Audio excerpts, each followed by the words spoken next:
dit ceci. L'apôtre Paul dit ceci. Nous ne savons pas prier. C'est l'esprit qui fait monter vers Dieu par des soupirs inexprimables.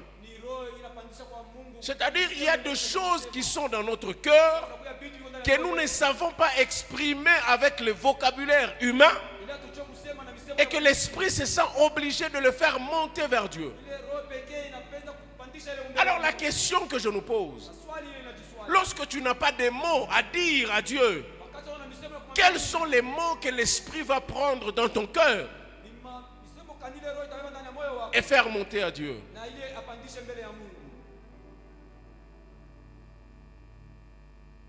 Tu as besoin d'une visitation de Dieu. Prie pour que Dieu guérisse ton cœur.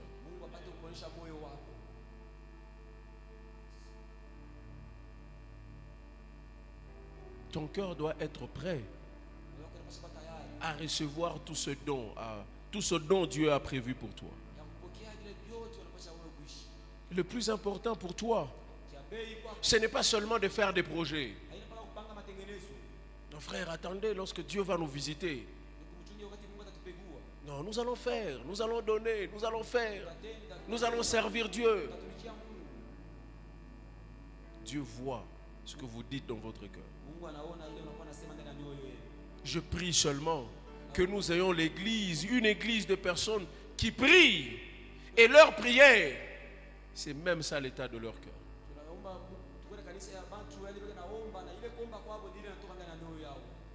Alléluia. Nous avons besoin de cœurs guéris pour recevoir tout ce dont Dieu a prévu pour nous. Personne ne me dira que non, moi je pars prier seulement à l'église pour la gloire de Dieu. Vous priez parce que vous attendez que Dieu fasse quelque chose dans votre vie. Il y a des problèmes, il y a des situations qui doivent trouver une solution. Et c'est seul Dieu qui peut trouver ces solutions. Mais que l'état de votre cœur, ne soit pas l'obstacle à l'intervention de Dieu. Que l'état de votre cœur ne soit pas l'obstacle à la visitation de Dieu. Ouvre ton cœur. Ne garde pas de personnes dans ton cœur. Ne garde pas de problèmes dans ton cœur. Ouvre ton cœur. Dieu est prêt à te bénir.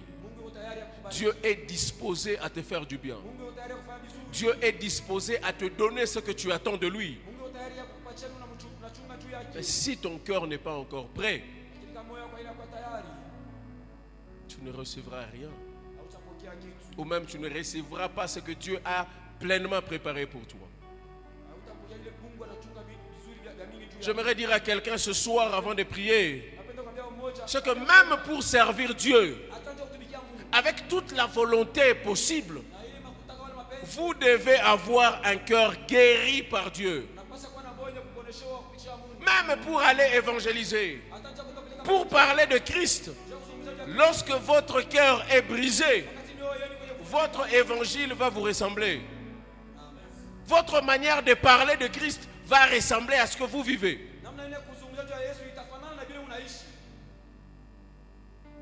Nous avons une grande mission.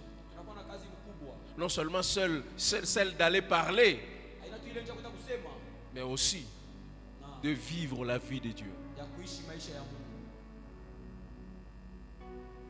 Il y a un moment où nous devons évangéliser avec les versets bibliques, avec les paroles. Mais il y a aussi un autre moment où nous devons évangéliser avec notre vie.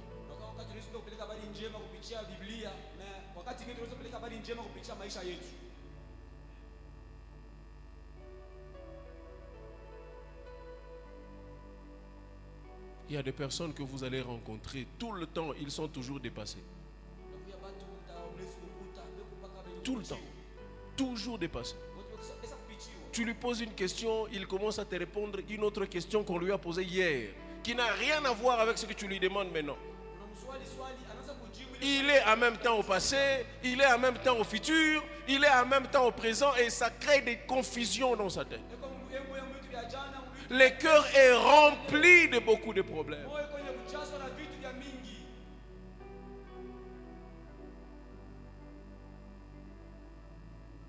J'aimerais compris et que chacun prenne le temps de prier pour son cœur. Tout ce que tu attends de Dieu, tout ce que tu veux que Dieu fasse, est automatiquement lié à l'état de ton cœur.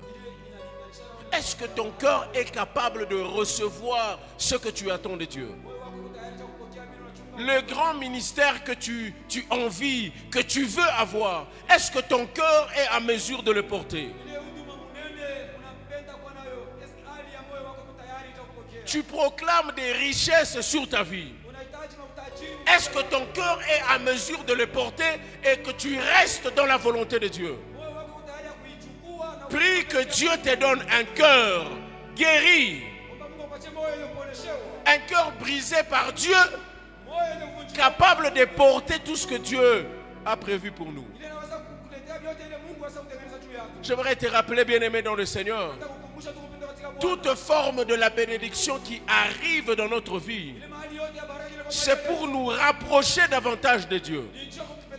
Mais lorsque tu reçois quelque chose, entre guillemets, soi-disant venant de Dieu, mais qui t'éloigne de Dieu, rassure-toi que ça ne vient pas de Dieu. Tout ce que Dieu fait dans notre vie nous rapproche de Dieu et nous pousse à faire du bien autour de nous. Toute bénédiction qui vient de Dieu nous donne aussi la capacité de bénir ceux qui sont autour de nous.